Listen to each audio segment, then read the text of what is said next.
सभी मित्रों को बेस्ट स्टडी क्लास की तरफ से नमस्कार।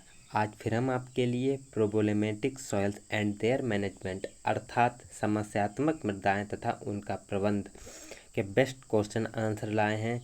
तो यह बीएससी एग्रीकल्चर फोर्थ सेमेस्टर का एग्ज़ाम का वीडियो है, जिसे आप पढ़कर एग्ज़ाम को भली भांति अच्छी तरीके से दे सकते हैं, जिससे आने वाले सभी क्वेश्चन आपकी परीक्षाओं में आ सकते हैं।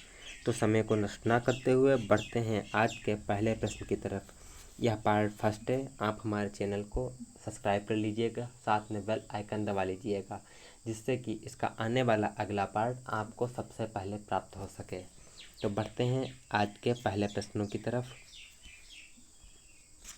आज का पहला प्रश्न, नदी के किनारे वाली भूमि को उत्तर प्रदेश में किस नाम से जानते हैं? तो इसका सही आंसर है खादर मृदा के नाम से जानते हैं। वहीं अगला प्रश्न है, संसार के कुल स्थल क्षेत्रफल के कितने प्रतिशत भाग में मरुस्थल फैले हैं? तो इसका सही आंसर है 40% भाग में।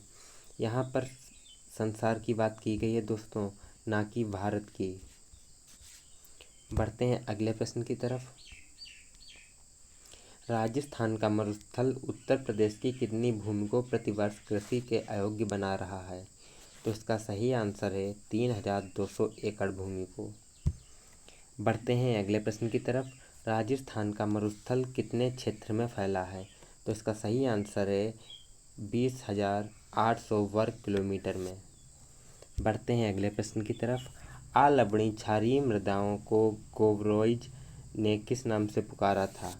तो इसका सही आंसर है सोलोनटेज नाम से पुकारा था। बढ़ते हैं अगले प्रश्न की तरफ। आलवणी क्षारीय मृदाओं को हिलगार्ड ने किस नाम से पुकारा था?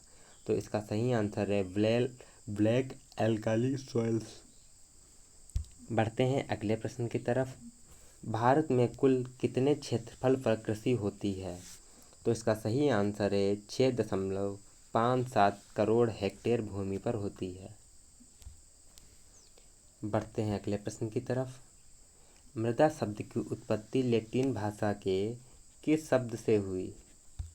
तो दोस्तों, मृदा शब्द की उत्पत्ति लैटिन भाषा के सोलम शब्द से हुई।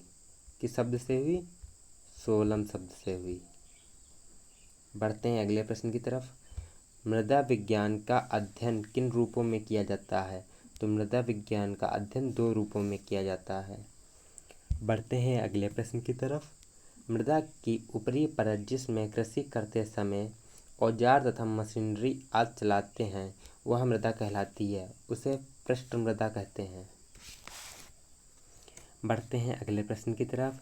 ऊपरी सतह से नीचे की परत जो पैतृक पदार्थ तक गहरी होती है, उसे कहते हैं। तो उसे अमृदा कहते हैं, अवमृदा कहते हैं। क्या कहते हैं? अवमृदा कहते हैं। बढ़ते हैं अगले प्रश्न की तरफ। मृदा पादप वृद्धि का माध्यम है। तो मृदा पादप वृद्धि का एक माध्यम है। अधिकांश मृदाओं की ऊपरी सतहों में भार की दृष्टि से कार्बनिक पदार्थ की मात्रा होती है। तो कितनी होती है मित्रों? तो ये 1 से 6% होती है। बढ़ते हैं अगले प्रश्न की तरफ। मृदा के भौतिक गुण मृदा के रासायनिक एवं खालिस्तान गुणों को प्रभावित करते हैं। तो मृदा के भौतिक गुण और रासायनिक गुण यह मृदा के जैविक गुणों को प्रभावित करते हैं। कौन से गुणों को? जैविक गुणों को प्रभावित करते हैं। बढ़ते हैं अगले प्रश्न की तरफ। यांत्रिक विश्लेषण द्वारा मृदा कणों का खालिस्तान ज्ञात किया जाता है। तो इसका सही आंसर है सही आकार ज्ञात करते हैं। बढ़ते हैं अगले प्रश्न की तरफ। मृदा कणों समूहों को कहते हैं। तो मृदा कण समूहों को मृदा वर्ग कण कहते हैं। बढ़ते हैं अगले प्रश्न की तरफ। मृदा कणों और कण समूहों की विशेष व्यवस्था को कहते हैं। तो इसका सही आंसर है मृदा संरचना कहते हैं। बढ़ते हैं अगले प्रश्न की तरफ। मृदा शुष्क मृदा के एक इकाई आयतन के भार को मृदा का खालिस्तान कहते हैं। तो उसे स्थूलता घनत्व कहते हैं। बढ़ते हैं अगले प्रश्न की तरफ। मृदा के ठोस भाग के इकाई आयतन के भार को खाली स्थान कहते हैं। क्या कहते हैं? कण घनत्व कहते हैं। बढ़ते हैं अगले प्रश्न की तरफ। पौधों की जड़ों को ऑक्सीजन की प्राप्ति खाली स्थान से होती है। तो इसका सही आंसर है मृदा वायु से होती है। बढ़ते हैं अगले प्रश्न की तरफ। मृदा की खाली स्थान मृदा वायु की वह मात्रा है जो मृदा में क्षेत्र क्षमता नमी वाली अवस्थाओं में पाई जाती है। तो इसका सही आंसर है वायु क्षमता कहते हैं। तभी बढ़ते हैं अगले प्रश्न की तरफ।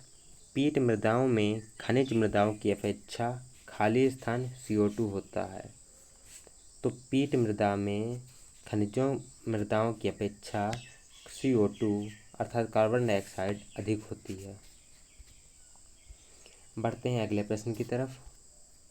मृदा वायु में ऑक्सीजन की मात्रा गहराई अधिक होने पर खाली स्थान हो जाती है कम। अर्थात मृदा वायु में ऑक्सीजन की मात्रा गहराई अधिक होने पर ऑक्सीजन की मात्रा कम होने लगती है। बढ़ते हैं अगले प्रश्न की तरफ। मृदा वायु में ऑक्सीजन की कमी होने से पौधे मृदा में खाली स्थान ग्रहण नहीं कर पाते हैं। तो इसका सही आंसर है पोषक तत्व नहीं ग्रहण कर पाते हैं। मृदा में यदि ऑक्सीजन की कमी है तो पौधे मृदा में पोषक तत्व ग्रहण नहीं कर सकते। बढ़ते हैं अगले प्रश्न की तरफ। काली रंग वाली मृदा का ताप दिन में हल्के रंग की मृदाओं के ताप की अपेक्षा खाली स्थान बढ़ जाता है। तो इसका सही आंसर है अधिक बढ़ जाता है। तो काली रंग वाली मृदा का ताप दिन में हल्के रंग की मृदाओं के ताप की अपेक्षा अधिक बढ़ जाता है। बढ़ते हैं अगले प्रश्न की तरफ। यदि मृदा की विशिष्ट ऊष्मा अधिक है तो उसके ताप में खाली स्थान परिवर्तन होता है। तो उसके ताप में धीरे धीरे परिवर्तन होता है। बढ़ते हैं अगले प्रश्न की तरफ। मृदा में ताप का अभिगमन खाली स्थान द्वारा होता है। तो इसका सही आंसर है अधिक। बढ़ते हैं अगले प्रश्न की तरफ। दैनिक परिवर्तन केवल मृदा सतह पर होता है तो अधिक होता है। दोस्तों यह आज का हमारा अंतिम प्रश्न है। इसे देखते हैं। 2-3 फीट की गहराई पर मृदा ताप 24 घंटे खाली स्थान रहता है तो वह स्थिर रहता है। दोस्तों अगर आपको हमारा यह वीडियो पसंद आया हो तो हमारे चैनल को सब्सक्राइब और वीडियो को लाइक एंड शेयर करना ना भूलें, जिससे कि हमारे सभी दोस्तों को और आपके सभी दोस्तों को यह वीडियो प्राप्त हो सके और परीक्षा में लाभदायक साबित हो। तो समय को नष्ट ना करते हुए आप पढ़ाई पे ध्यान दीजिए। धन्यवाद।